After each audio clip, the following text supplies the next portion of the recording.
খ্রিস্টতে প্রিয়জনেরা, আজকে শুরুতে একটি উপমা দিয়ে আমি আমার প্রচার বাণী সূচনা করতে চাই। আর উপমাটি এমন, একজন স্বর্গদূত আর তিনি প্রত্যাশা করলেন যেন তিনি ঈশ্বরকে পৃথিবী থেকে কিছু উপহার তিনি দিতে পারেন। আর এই স্বর্গদূত তিনি পৃথিবীতে আসলেন, এবং যে সময় তিনি পৃথিবীতে আসলেন আর তিনি অন্বেষণ করছেন, তিনি সার্চ করছেন যে আমি আমার ঈশ্বর পিতাকে এই পৃথিবী থেকে কি উপহার আমি দিতে পারি। এবং যে সময় তিনি অন্বেষণ করছেন আর হঠাৎ করে একটি পরিবারের সম্মুখে এই স্বর্গদূত তিনি দাঁড়ালেন। এবং যে সময় এই স্বর্গদূত তিনি দাঁড়ালেন আর তিনি শুনছেন একজন স্বামী তার স্ত্রীর সঙ্গে কথোপকথন করছে, তারা কথা বলছে।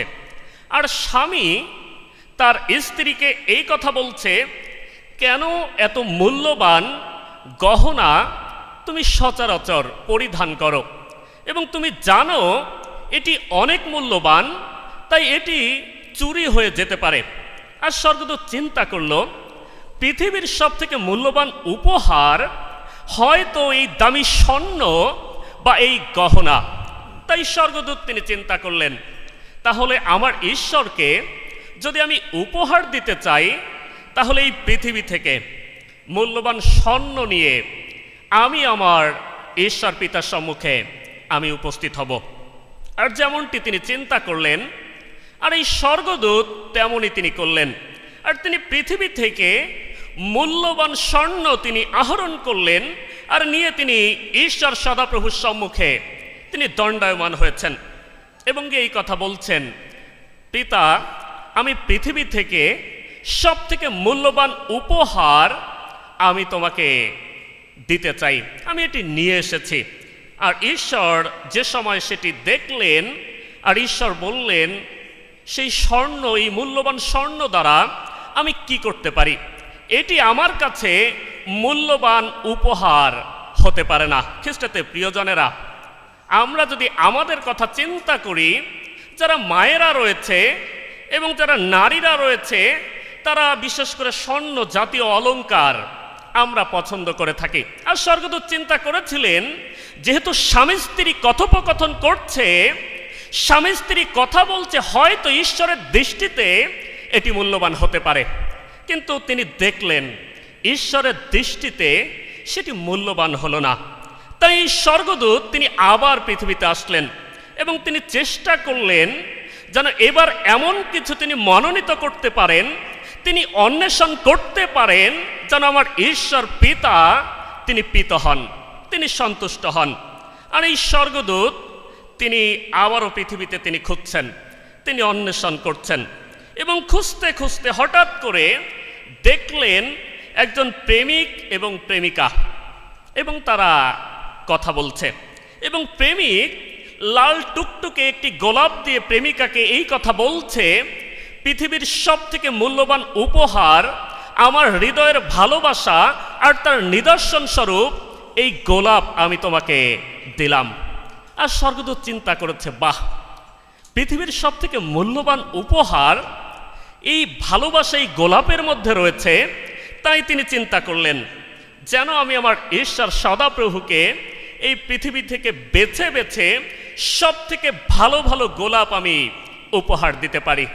খ্রিস্টতে প্রিয়জনেরা, আর স্বর্গদূত তিনি কিছু গোলাপ সংগ্রহ করলেন এবং ঈশ্বরের সম্মুখে তিনি দাঁড়ালেন।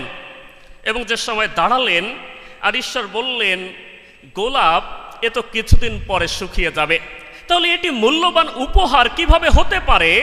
এটি তো শুকিয়ে যাবে, শেষ হয়ে যাবে। খ্রিস্টতে প্রিয়জনেরা, স্বর্গদূত তিনি চিন্তায় পড়ে গেলেন, আমি তো আকাঙ্ক্ষা করেছিলাম পৃথিবীর শ্রেষ্ঠ উপহার আমি আমার ঈশ্বর পিতাকে দিব। আর তাই স্বর্গদূত তিনি ব্যথিত মনে আবার পৃথিবীতে পরিভ্রমণ করলেন। এবং যে সময় তিনি এই পৃথিবীতে পরিভ্রমণ করলেন, আর হঠাৎ করে একটি আর্তনাদ স্বর্গদূতের কর্ণ গোচরে এসে পৌঁছল। কে যেন গুমড়ে গুমড়ে কাঁদছে, কে যেন চোখের জলে ঈশ্বর পিতাকে ডাকছে।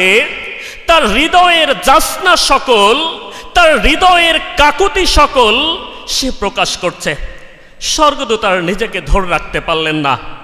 আর স্বর্গদূত তিনি সেখানে গেলেন এবং গিয়ে সেই লোকটি যে সময় চোখের জলে তার বিনতি সকল প্রকাশ করছেন, আর স্বর্গদূত সেটি ধারণ করলেন এবং সেটি ধারণ করে তিনি ঈশ্বর পিতার সম্মুখে আসলেন।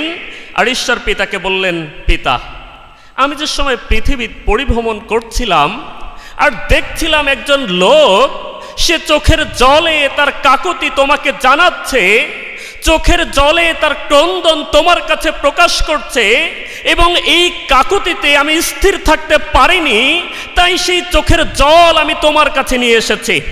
আর সেই সময় ঈশ্বর পিতা বললেন, তুমি ঠিকই করেছ, কারণ এই পৃথিবী যে সময় আমি সৃষ্টি করেছি, সমস্ত কিছু যে সময় সৃষ্টি করেছি, কিন্তু মানুষকে সৃষ্টির শ্রেষ্ঠ হিসাবে আমি সৃষ্টি করেছি।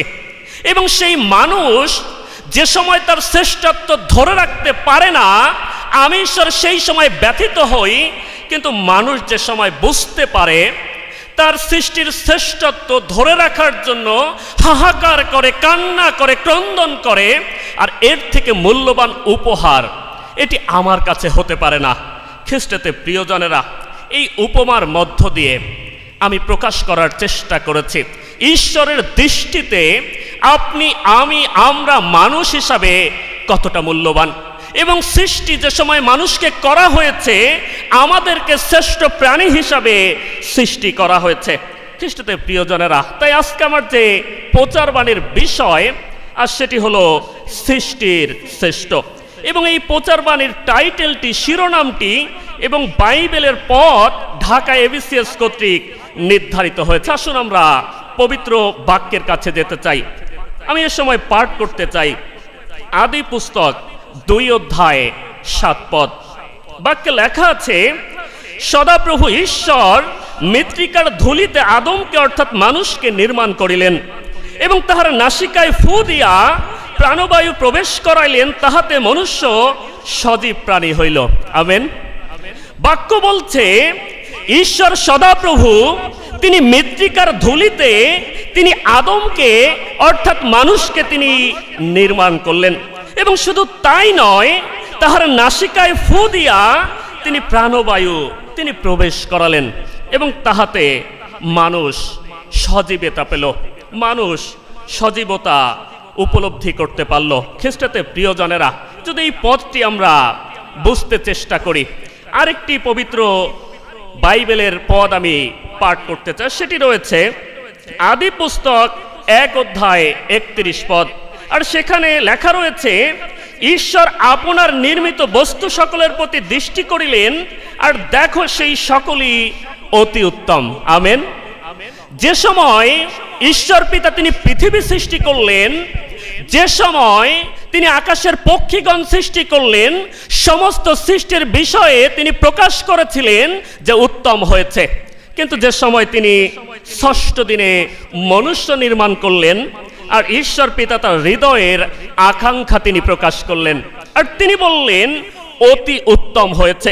অর্থাৎ মানুষ সৃষ্টির শ্রেষ্ঠ জীব, প্রাণবায়ুর মধ্য দিয়ে ঈশ্বর পিতা মানুষের মধ্যে তার আত্মা তিনি ঢেলে দিলেন।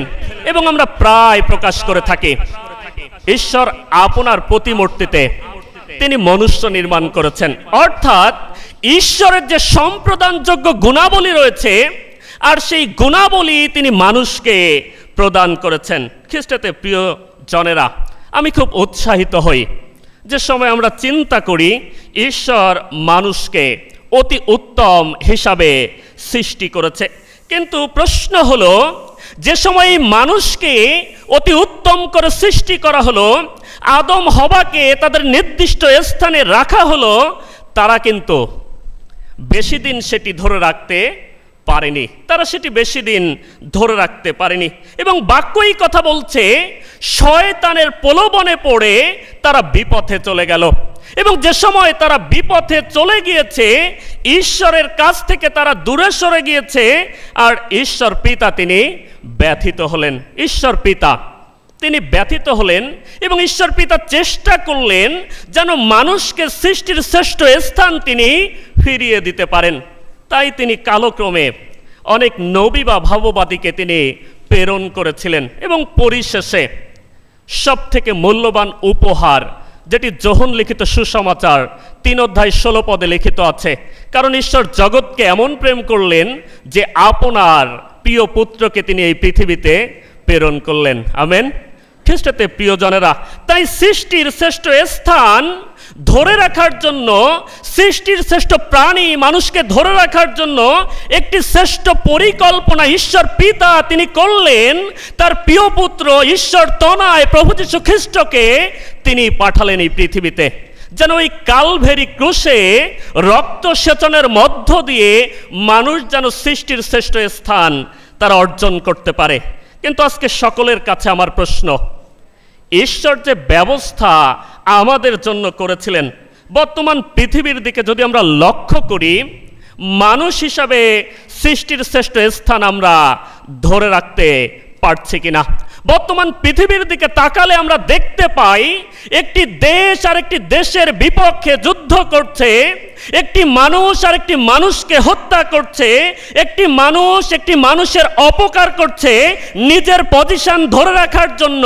সুস্থ মস্তিষ্কে অপকর্ম মানুষ করে চলেছে। খ্রিস্টতে প্রিয়জনেরা, তাহলে কিভাবে আমরা আমাদের শ্রেষ্ঠ স্থান আমরা ধরে রাখতে পারবো? আর এটি সম্ভব হবে যদি আমরা আমাদের দায়িত্ব আমরা পালন করি। ঈশ্বর পিতা তিনি তার কার্য তিনি সাধন করেছেন, তিনি তার প্রিয় পুত্রকে এই পৃথিবীতে প্রেরণ করেছেন। কিন্তু আপনার আমার দায়িত্ব কি যেন আমরা আমাদের শ্রেষ্ঠ স্থান ধরে রাখতে পারি? আজকে সেই বিষয়ে কয়েকটি বিষয় নিয়ে আমি কথা বলতে চলেছি। তাই সৃষ্টির শ্রেষ্ঠ স্থান ধরে রাখতে হলে প্রথম যে বিষয় আমি প্রকাশ করতে চলেছি, আর সেটি হচ্ছে ঈশ্বর পিতার সঙ্গে আমাদের সুসম্পর্ক রাখতে হবে। ঈশ্বর পিতার সঙ্গে আমাদের সুসম্পর্ক রাখতে হবে। বর্তমান পৃথিবীতে যদি আমরা লক্ষ্য করি, যদি আমি বিপদে পড়ি, প্রথম কলটি আমি কাকে করব?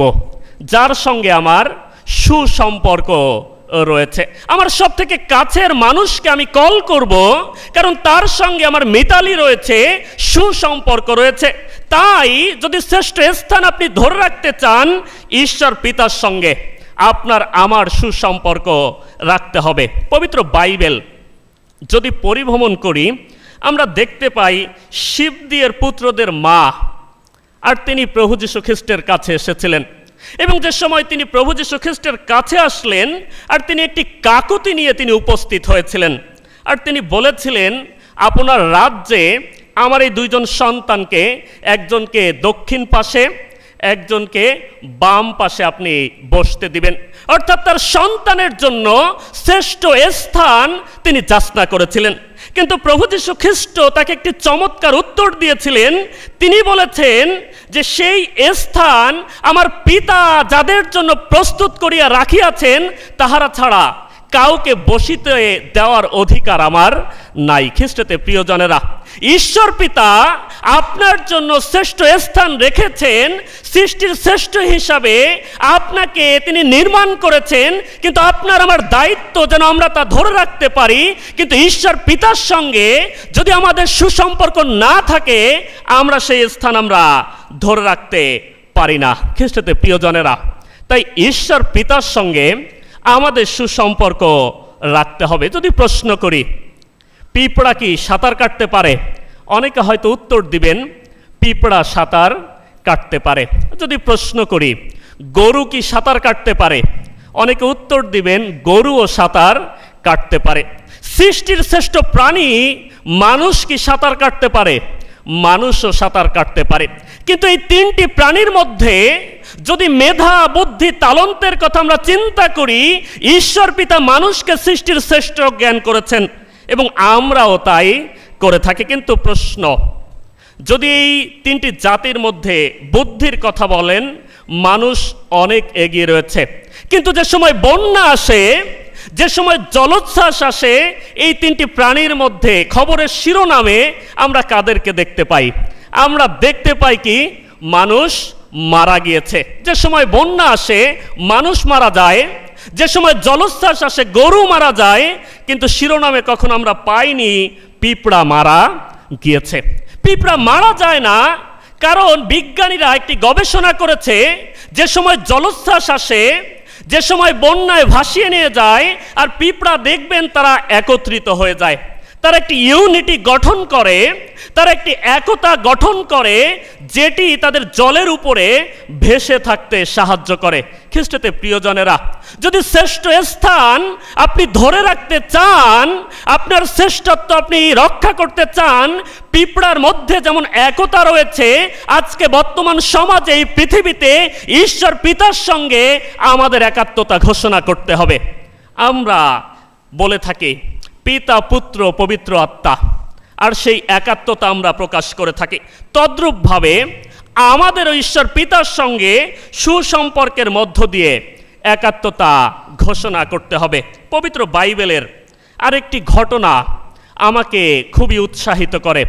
সেই দিন গলিয়াত ইসরায়েল জাতির সম্মুখে দাঁড়িয়েছিল এবং অনেক টিটকারি করেছিল, অনেক জোরে জোরে তামাশা করেছিল, অট্ট হাসি হেসে সকলকে বলেছিল, তোমাদের মধ্যে যদি কোনো যোদ্ধা থাকে আসো, আমাকে পরাজিত করো। খ্রিস্টতে প্রিয়জনেরা, সেই দিন অনেক যোদ্ধা হয়তো পরাজিত হয়েছিল, অনেকেই সেই গলিয়াতের কাছে পরাজিত হয়েছিল, কিন্তু ছোট্ট দাউদের কথা হয়তো কেউ চিন্তা করেনি। কিন্তু দাউদের সঙ্গে ঈশ্বর পিতার সম্পর্ক ছিল, তাই গলিয়াতকে পরাজিত করে সেই শ্রেষ্ঠ স্থান ছোট্ট দাউদ কিন্তু রক্ষা করতে পেরেছিল। হালেলুয়া। খ্রিস্টতে প্রিয়জনেরা, যদি ঈশ্বর পিতার সঙ্গে আমাদের সুসম্পর্ক থাকে, তবেই আমরা আমাদের শ্রেষ্ঠ স্থান আমরা ধরে রাখতে পারি। 2 করন্থীয় 2:14 লিখিত রয়েছে, ধন্য ঈশ্বর যিনি সর্বদা আমাদিগকে লইয়া খ্রিস্টে বিজয় যাত্রা করেন। আমেন। যদি আপনি ঈশ্বর পিতার সঙ্গে যুক্ত থাকেন, যদি খ্রিস্টের সঙ্গে আপনি যুক্ত থাকেন, তাহলে অবশ্যই ঈশ্বর পিতা খ্রিস্টের মধ্য দিয়ে নিয়ে আপনাকে আমাকে নিয়ে বিজয় যাত্রা তিনি করবেন। যোহন লিখিত সুসমাচার 15:5 লিখিত আছে, লেখা আছে, আমি দ্রাক্ষালতা, তোমরা শাখা, যে আমাতে থাকে এবং যাহাতে আমি থাকি, সেই ব্যক্তি প্রচুর ফলে ফলবান হয়, কেননা আমা ভিন্ন তোমরা কিছুই করিতে পারো না। আমেন। বলছে আমা ভিন্ন তোমরা কিছুই করিতে পারো না। তোমরা সৃষ্টির শ্রেষ্ঠ প্রাণী, কিন্তু ঈশ্বরকে ভিন্ন সেই শ্রেষ্ঠত্ব তোমরা রক্ষা করতে পারো না। খ্রিস্টতে প্রিয়জনেরা, তাই প্রথম যে বিষয়, আর সেটি হচ্ছে ঈশ্বর পিতার সঙ্গে আমাদের সুসম্পর্ক রাখতে হবে। আসুন, সৃষ্টির শ্রেষ্ঠত্ব রক্ষা করতে হলে দ্বিতীয় বিষয়ে যেতে চাই। আর দ্বিতীয় যে বিষয়, সেটি হচ্ছে ঈশ্বরের বাধ্য হতে হবে। আপনি ঠিকই শুনেছেন, ঈশ্বর পিতার বাধ্যতা ব্যতীত কখনো সেই শ্রেষ্ঠত্ব আমরা ধরে রাখতে পারি না। কিন্তু অবাধ্য হলে হয়তো জাগতিকভাবে অনেক কিছু আপনি খুব সহজে লাভ করতে পারেন। খ্রিস্টিয়ান ধর্ম মন্ত্রণালয়ের একটি প্রোগ্রামে গিয়েছিলাম ইয়তদের কাছে, খুলনাতে যে সময় প্রচার করলাম, আর একজন ইয়ত আমার কাছে আসলেন, এসে বললেন, পালকবাবু, যদি অবাধ্য হওয়া যায় তাহলে তো অনেক কিছু পাওয়া যায়। আমি তাকে বললাম, তুমি বলছো না, কিন্তু বাইবেলেও সেই কথা লিখিত আছে। আর তিনি বললেন, কিভাবে? আমি বললাম, অপবায় পুত্রের কথা তুমি জানো না? যে সময় অপবায় পুত্র সে পিতার অবাধ্য হলো এবং তার জমি বিক্রি করে দিল, সে অর্থ পেল, সে বন্ধু বান্ধব পেল, সে হয়তো ক্ষণিক আনন্দ পেল, কিন্তু আমি তাকে সঙ্গে সঙ্গে বলেছিলাম, এটি কিন্তু ক্ষণিকের জন্য। অর্থাৎ অবাধ্য হলে যে শান্তি আসে, যে আনন্দ আসে, যে সুখ আসে, এটি ক্ষণিকের জন্য, কিন্তু দীর্ঘস্থায়ী হতে পারে না। কখনো সেই শ্রেষ্ঠত্ব ধরে রাখতে আমরা পারি না যদি আমরা অবাধ্য হই। তাই দ্বিতীয় যে বিষয়, আর সেটি হচ্ছে বাধ্য হতে হবে। ঈশ্বর পিতার বাধ্যতায় জীবনযাপন করতে হবে। যিহোশীয় পুস্তক 1:2-3 যদি দেখেন, আর সেখানে লেখা আছে, এখন উঠো, তুমি এই সমস্ত লোক লইয়া এই জর্দন পার হও এবং তাহাদিগকে অর্থাৎ ইসরায়েল সন্তানগণকে আমি যে দেশ দিতেছি সেই দেশে যাত্রা করো, যে সকল স্থানে তোমরা পদার্পণ করিবে, আমি মসিকে যেমন বলিয়াছিলাম তদ অনুসারে সেই সকল স্থান তোমাদিগকে দিয়াছি। আমেন। ঈশ্বর পিতা তিনি জিহোশীয়কে বললেন, জিহোশীয় তুমি ওঠো, তুমি বাধ্য হও, এবং মসিকে আমি যেমন বলেছিলাম তোমাদেরকেও একই কথা বলছি, ঘোষণা করছি, যে দেশে তোমরা পা রাখবে, তোমরা সৃষ্টির শ্রেষ্ঠ প্রাণী, আমি ঈশ্বর পিতা তোমাদের সঙ্গে রয়েছি, আর সেই দেশ তোমাদের অধিকারে আমি এনে দিব। খ্রিস্টতে প্রিয়জনেরা, আমাদের উচিত যেন আমরা বাধ্যতায় আমরা জীবনযাপন করি। যদি আমরা বাধ্যতায় জীবনযাপন করি, আমাদের শ্রেষ্ঠত্ব আমরা হারিয়ে ফেলবো না, কিন্তু আমাদের শ্রেষ্ঠত্ব আমরা রক্ষা করতে পারবো। খ্রিস্টতে প্রিয়জনেরা, যদি পবিত্র বাইবেল আমরা পরিভ্রমণ করি, আমরা দেখতে পাই ইলিশায় নামানকে বলেছিলেন যেন 7টি ডুব দিতে পারে। আর যে সময় নামান তিনি বাধ্য হলেন, আর সেই সময় সেই কুষ্ঠ রোগ থেকে তিনি আরোগ্যতা পেয়েছিলেন। হালেলুয়া। তাই আপনি যে সময় বাধ্য হন, আপনি যে সময় ঈশ্বর পিতার বাধ্যতায় দিন যাপন করেন, আপনার জন্য ঈশ্বর প্রত্যাশিত যে শ্রেষ্ঠ স্থান ঈশ্বর পিতা তিনি রেখেছেন, আর সেটি আপনি লাভ করতে সক্ষম হন। মনে পড়ে যায় সেই সারিফতের বিধবার কথা। সেই দিন সেই বিধবা তিনি কিন্তু নিশ্চিত ছিলেন যে যে কাষ্ঠ আমি কুড়াচ্ছি, এটি কুড়িয়ে আমার ভাণ্ডারে কিঞ্চিত তৈল রয়েছে, কিঞ্চিত ময়দা রয়েছে, এবং সেটি থেকে যে রুটি হবে, আমি এবং আমার সন্তান খেয়ে হয়তো আমাদেরকে প্রাণ ত্যাগ করতে হবে। কিন্তু যে সময় এলিও তার কাছে আসলেন এবং বললেন আগে আমার জন্য আনো, সারিপথের বিধবা যে সময় বাধ্য হলেন, আর আমরা দেখতে পাই শুধু তারা নয়, তার পরিবার পরিজন তারা প্রত্যেকেই আশীর্বাদ লাভ করলেন। হালেলুয়া। খ্রিস্টতে প্রিয়জনেরা, যে সময় আপনি বাধ্যতায় জীবনযাপন করেন, শুধু আপনি যে আপনার শ্রেষ্ঠ স্থান ধরে রাখেন তাই নয়, কিন্তু আপনার পরিজন, আপনার মণ্ডলী, আপনার সমাজ আপনার মধ্য দিয়ে তারা আশীর্বাদ লাভ করতে পারে, তারা সেই আশীর্বাদ পেতে পারে। খ্রিস্টতে প্রিয়জনেরা, তাই সৃষ্টির শ্রেষ্ঠ স্থান ধরে রাখতে হলে দ্বিতীয় যে বিষয়, আর সেটি হচ্ছে ঈশ্বর পিতার বাধ্যতায় জীবনযাপন করতে হবে। আসুন আমরা তৃতীয় বিষয়ের দিকে আমাদের দৃষ্টি আমরা নিবদ্ধ করি। আর সৃষ্টির শ্রেষ্ঠত্ব ধরে রাখতে হলে তৃতীয় যে বিষয়, আর সেটি হচ্ছে ঈশ্বরকে প্রেম করতে হবে। আমেন। ঈশ্বর পিতাকে ভালোবাসতে হবে, যিনি আপনাকে আমাকে সৃষ্টির শ্রেষ্ঠ স্থান দিয়েছেন, সৃষ্টির শ্রেষ্ঠ স্থানের জায়গায় নির্মাণ করিয়েছেন, আর তার সঙ্গে আমাদের ভালোবাসা বা প্রেমের মিতালি থাকতে হবে, ভালোবাসার সম্পর্ক থাকতে হবে। যাত্রা পুস্তক 20 অধ্যায় 6 পদ যদি দেখেন, আর বাক্যে লেখা আছে, কিন্তু যাহারা আমাকে প্রেম করে ও আমার আজ্ঞা সকল পালন করে, আমি তাহাদের সহস্র পুরুষ পর্যন্ত দয়া করি। আমেন। যদি আপনি ঈশ্বর পিতাকে প্রেম করেন, আমরা যদি ঈশ্বর পিতাকে ভালোবাসি, ঈশ্বর পিতা সেই প্রতিজ্ঞা তিনি করেছেন, তিনি বলেছেন আমি তাহাদের সহস্র পুরুষ পর্যন্ত দয়া করি। আর ঈশ্বর পিতা যদি আপনাকে দয়া করেন, শ্রেষ্ঠত্বের স্থান যদি ধরে রাখার জন্য তার অনুগ্রহ, তার দয়া যদি আপনার জীবনের সহবর্তী থাকে, তাহলে স্বপক্ষে তিনি থাকলে বিপক্ষে কে দাঁড়াবে? বিপক্ষে কেউ দাঁড়াতে পারে না। তাই ঈশ্বর পিতাকে ভালোবাসতে হবে। প্রেম করলে এটি কিন্তু সহজ বিষয় নয়। যে সময় প্রেম করা হয়, ভালোবাসা হয়, সেই সময় কিন্তু যন্ত্রণাও সহ্য করতে হয়, কষ্ট ত্যাগ স্বীকার সহ্য করতে হয়। তাই প্রেম করা তার মানে হলো জগতের কাছে নিজেকে অস্বীকার করা। খ্রিস্টতে প্রিয়জনেরা, প্রভু যীশু খ্রিস্ট যে সময় মানুষকে প্রেম করলেন, ওই স্বর্গ থেকে ধরার ধুলিতে তিনি নেমে আসলেন, আর মানুষ তার মাথায় কাটার মুকুট দিয়েছিল। প্রভু যীশু খ্রিস্ট যে সময় মানুষকে প্রেম করলেন, ভালোবাসলেন, ধরার ধুলিতে তিনি নেমে আসলেন, এই মানুষ তার মুখে থুথু দিয়েছিল। প্রভু যীশু খ্রিস্ট যে সময় মানুষকে প্রেম করলেন, মানুষকে ভালোবাসলেন, ওই কালভেরি ক্রুশে তাকে রক্ত সেচন করতে হয়েছিল। তাই যে সময় আপনি প্রেম করেন খ্রিস্টকে, যে সময় ঈশ্বরকে ভালোবাসেন, হয়তো জগতের লোকেরা দেখছে আপনি পতিত হয়ে যাচ্ছেন, আপনার জীবন কষ্টের মধ্য দিয়ে অতিবাহিত হচ্ছে, লোক দেখছে আপনি পড়ে যাচ্ছেন, আপনি ধ্বংস হয়ে যাচ্ছেন, আপনার দাঁড়িয়ে থাকা সম্ভব হচ্ছে না।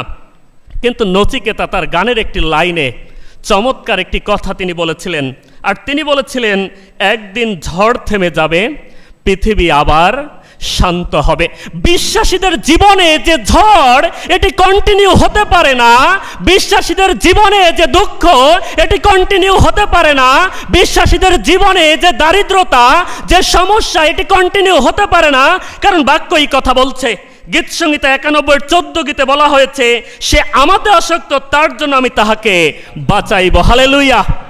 খ্রিস্টেতে প্রিয়জনেরা, যদি আপনার শ্রেষ্ঠত্ব ধরে রাখতে চান, মনে রাখবেন অবশ্যই ঈশ্বর পিতাকে প্রেম করতে হবে, ঈশ্বর পিতাকে ভালোবাসতে হবে, তবেই আমরা সেই শ্রেষ্ঠ স্থান আমরা ধরে রাখতে পারবো।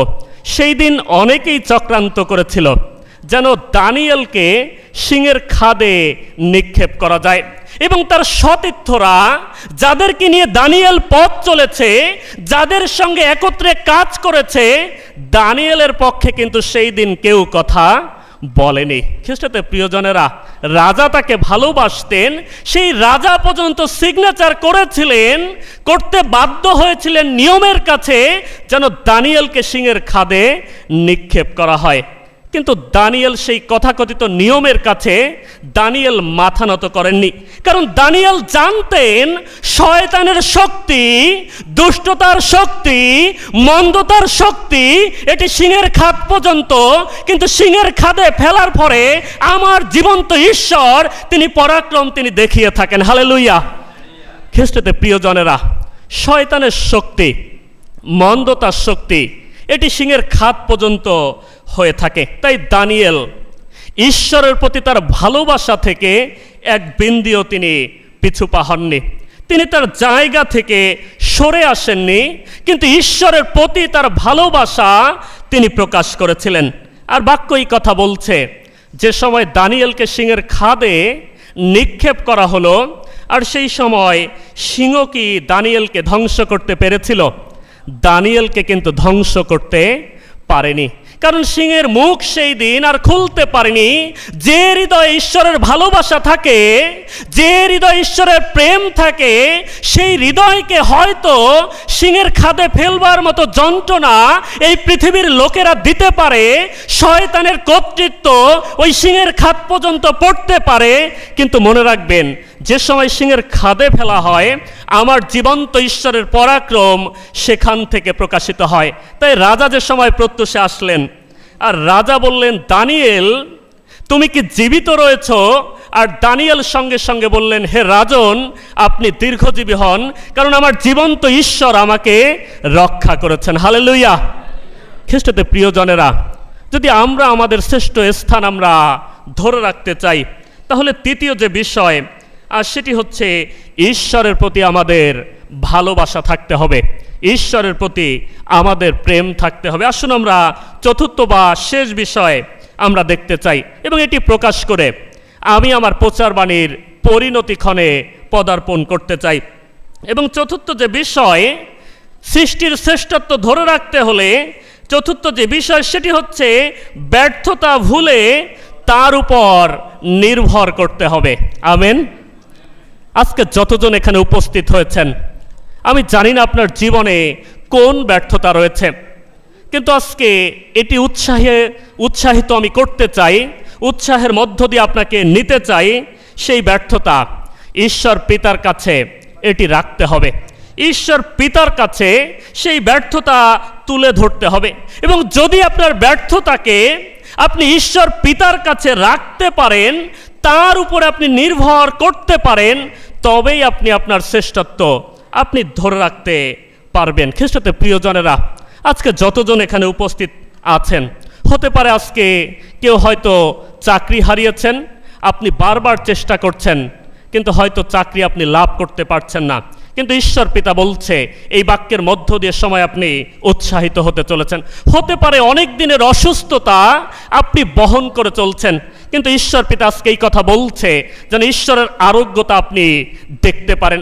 হতে পারে স্বামী স্ত্রীর মধ্যে সম্পর্ক এটি বনিবনা হচ্ছে না, ভালো যাচ্ছে না, কিন্তু ঈশ্বর পিতা বলছে ওই ব্যর্থতা তুমি আমার কাছে আনো এবং সেই ব্যর্থতা তুমি ফেলে দাও এবং আমার উপরে নির্ভর করো, কারণ সেই শ্রেষ্ঠ স্থান আমি তোমার জন্য রেখেছি। যেশায়া পুস্তক 43 অধ্যায় 18 পদ যদি দেখেন, আর সেখানে লেখা আছে সদাপ্রভু এই কথা কহেন, তোমরা পূর্বাকার কার্য সকল মনে করিও না, পুরাতন ক্রিয়া সকল আলোচনা করিও না। দেখো আমি এক নূতন কার্য করিব, তাহা এখনই অঙ্কুরিত হইবে। আমেন। বলছে তোমাদের যে ব্যর্থতা আছে, তোমাদের জীবনে যে পুরাতন কার্য সকল আছে, যদি জয়লাভ করতে চাও, যদি শ্রেষ্ঠ স্থান তোমরা অর্জন করতে চাও, ওই ব্যর্থতা তোমরা মনে রেখো না, কিন্তু একটি নূতন কার্য আমি এটি করতে চলেছি, আর সেটি এখনই অঙ্কুরিত হইবে। খ্রিস্টতে প্রিয়জনেরা, শিষ্যরা সারা রাত পরিশ্রম করেছিল, কিন্তু কোনো মাছ তারা লাভ করতে পারেনি। কিন্তু যে সময় প্রভু যীশু তাদের কাছে আসলেন, প্রভু যীশু তাদেরকে বললেন চলো আমরা সমুদ্রে যাই, চলো আমরা মৎস্য শিকার করতে যাই। শিষ্যরা কিন্তু বলতে পারতেন সারা রাত পরিশ্রম করেছে কিন্তু কোনো মাছ পাইনি, তাই যদি যাই হয়তো এবারও কিন্তু মাছ পাবো না। কিন্তু শিষ্যরা কি করেছিলেন?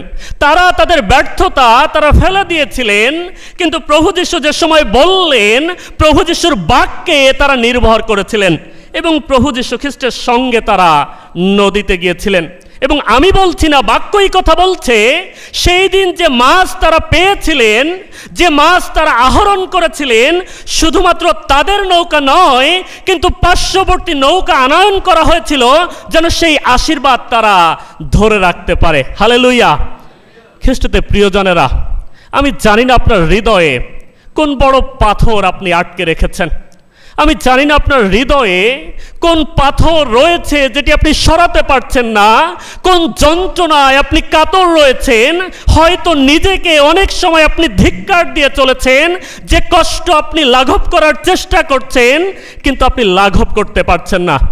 কিন্তু ঈশ্বর পিতা এই কথা বলছেন, হে পরিশ্রান্ত ভারাক্রান্ত লোক সকল, তোমরা আমার কাছে আইসো, আমি তোমাদিগকে বিশ্রাম দিব। খ্রিস্টতে প্রিয়জনেরা, যদি এই জরাজীর্ণতা, যদি এই কষ্ট আর এটি দুরভিত করে যদি আমরা আমাদের শ্রেষ্ঠ স্থান ধরে রাখতে চাই, আর সেই যে বিষয়, আর সেটি হচ্ছে ঈশ্বর পিতার উপরে আমাদের নির্ভরতা রাখতে হবে। সেই দিন শিষ্যরা যেভাবে তারা নির্ভরতা রেখেছিল, যেন আমরাও সেভাবে ঈশ্বর পিতার উপরে আমাদের নির্ভরতা রাখতে পারি। মনে পড়ে যায় শদ্রক, মৈশক এবং অবেদনগর কথা। সেই দিন সেই স্বর্ণময় প্রতিমাকে তারা পণিপাত করেনি, আর যার জন্য তাদেরকে অগ্নিকাণ্ডে নিক্ষেপ করা হয়েছিল। খ্রিস্টতে প্রিয়জনেরা, কিন্তু তারা সেখানে যেতে পিছু পা হয়নি, তারা পিছে চলে যায়নি, কিন্তু ঈশ্বর সদাপ্রভুর উপরে তাদের নির্ভরতা রেখে, তাদের বাধ্যতা রেখে তারা কিন্তু সেটি মেনে নিয়েছিল। কিন্তু ঈশ্বর অতি আশ্চর্যভাবে শদ্রক, মৈশক এবং অবেদনগকে তারা রক্ষা করেছিল। ঈশ্বর পিতা শদ্রক, মৈশক, অবেদনগকে অঙ্গারের হাত থেকে রক্ষা করেছিল। খ্রিস্টতে প্রিয়জনেরা, পরিশেষে এই আহ্বান আমি সকলকে দিতে চাই। ঈশ্বর পিতা অনেক যত্ন করে তিনি মানুষকে সৃষ্টি করেছেন এবং মানুষকে সৃষ্টির শ্রেষ্ঠ স্থান তিনি দিয়েছেন। তাই এই সৃষ্টির শ্রেষ্ঠ স্থান মানুষ হিসাবে যদি আমরা ধরে রাখতে চাই, ঈশ্বরের সঙ্গে আমাদের সুসম্পর্ক রাখতে হবে, ঈশ্বরের বাধ্যতায় জীবনযাপন করতে হবে এবং ব্যর্থতা ভুলে গিয়ে ঈশ্বর পিতার প্রতি আমাদের নির্ভরতা রেখে ঈশ্বর পিতাকে প্রেম করতে হবে। তবেই আমরা আমাদের শ্রেষ্ঠ স্থান আমরা ধরে রাখতে পারবো। আসুন আমরা প্রত্যেকে মাথা নত করি, আমরা চোখ বন্ধ করি। প্রিয়তম ঈশ্বর, আমরা তোমার ধন্যবাদ করি, তোমার গৌরব স্বীকার করি পিতা। আরেকটি বার প্রভুকে তোমার এই পরাক্রমী হস্তের নিচে আমরা নত হই পিতা, কারণ সমস্ত কর্তৃত্ব, সমস্ত পরাক্রম একমাত্র তোমারই। এবং তুমি যে সময় মানুষকে সৃষ্টি করেছিলে, নিজের প্রতিমূর্তিতে সৃষ্টি করেছিলে, আর বলেছিলে সমস্ত কিছুর উপরে যেন মানুষ কর্তৃত্ব করতে পারে, মানুষকে সৃষ্টির শ্রেষ্ঠ হিসাবে তুমি দেখতে চেয়েছিলে পিতা। আমরা ব্যর্থ হয়েছি, কিন্তু তোমার প্রিয় পুত্র এই কালভারি ক্রুশে রক্ত সেচনের মধ্য দিয়ে আরেকটি বার সেই শ্রেষ্ঠ স্থান আমাদেরকে উপহার দিয়েছে পিতা। এই স্থান আমাদেরকে ধরে রাখতে তুমি সাহায্য করো। তোমার পবিত্র আত্মার পরিচালনা তুমি আমাদিওকে দাও, তোমার আত্মায় তুমি আমাদিওকে পরিচালনা দাও প্রভু গো, যেন আমরা সেই শ্রেষ্ঠ স্থান আমরা ধরে রাখতে পারি, সেই সৃষ্টির শ্রেষ্ঠ স্থান প্রভু গো আমরা যত্নপূর্বক আমরা ধরে রাখতে পারি। আমরা তোমার আশীর্বাদ যাচনা করি, আমরা তোমার পরাক্রম যাচনা করি পিতা। তুমি আশীর্বাদ করো, তুমি আশীর্বাদ করো। সমস্ত গৌরব, সমস্ত প্রশংসা, সমস্ত সমাদর একমাত্র তোমারই পিতা। তুমি আশীর্বাদ করো, নাসরত যিশু নামে চাই, আমেন। সকলকে ইম্মানুয়েল।